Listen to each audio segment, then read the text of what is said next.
reforms, no election.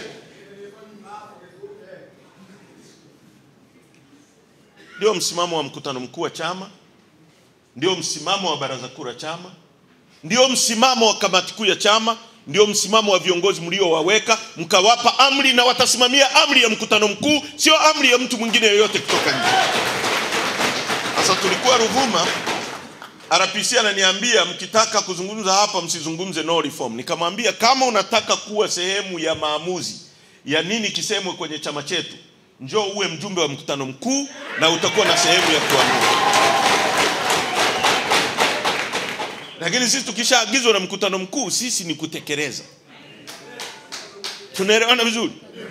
Wala hatutachukua maamuzi ya mtu mwingine wa pembeni.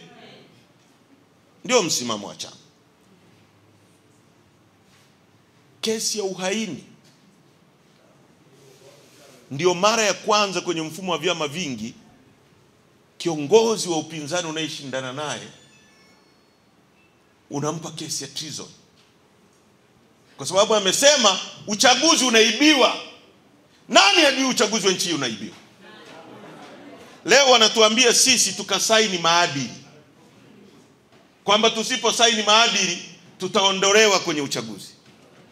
Hii tume ya taifa ya uchaguzi ina maadili? Hapo inataka tukasaini maadili ambayo yenyewe haina hayo maadili.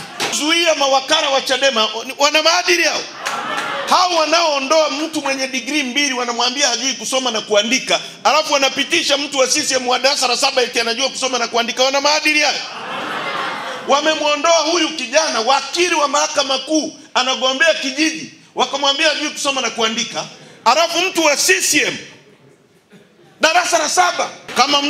Kama kuna mtu anasema kusema hivyo ni makosa, asimame hapa mbele yetu.